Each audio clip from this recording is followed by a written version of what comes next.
Dieu nous parle. Chaque jour, Charles et Carole vous présentent la leçon de l'école du sabbat.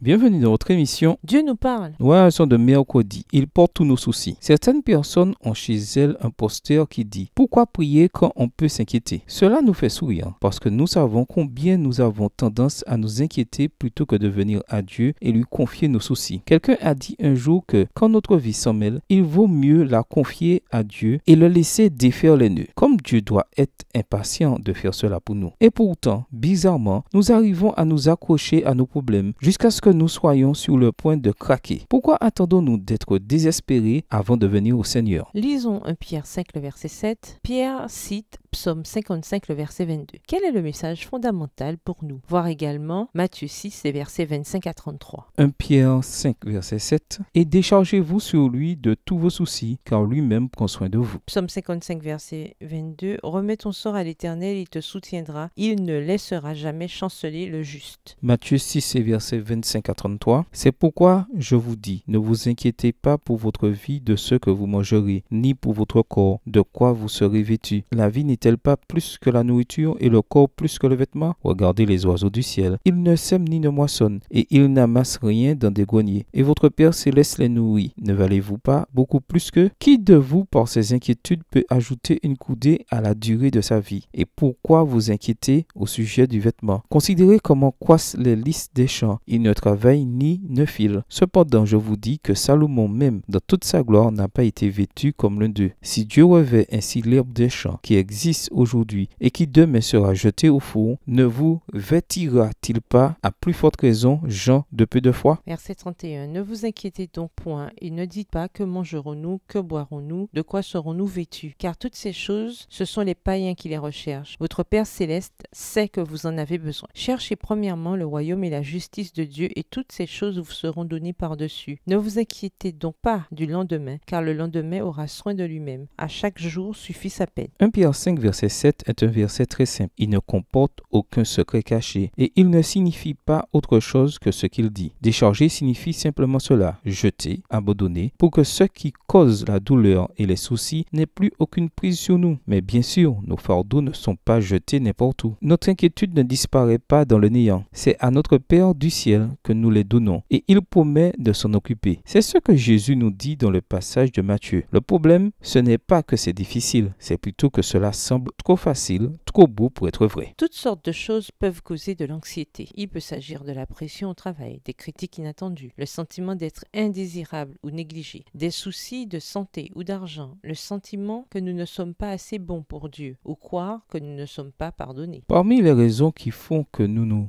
accrochons à nos problèmes, il y a le fait que nous pensons que nous pouvons nous en occuper mieux que personne. Nous n'avons pas à nous inquiéter parce que nous comptons pour Dieu. Mais est-ce que nous comptons suffisamment pour que Dieu intervienne quand un divorce gronde ou que nous nous sentons totalement inutiles? La Bible dit qu'il se soucie de nous au point de transformer n'importe quelle situation. Quels sont vos sujets d'inquiétude en ce moment? Aussi légitimes soient-ils, aussi difficiles soient-ils, y a-t-il quelque chose de trop difficile pour le Seigneur? Notre plus gros problème est peut-être celui-ci. Nous croyons que Dieu connaît notre problème et peut le résoudre, mais nous ne croyons pas qu'il trouvera la solution qui nous convient. Méditez sur ce dernier point et demandez-vous jusqu'à quel point il décrit votre situation personnelle. Au revoir. Et à demain si Dieu veut.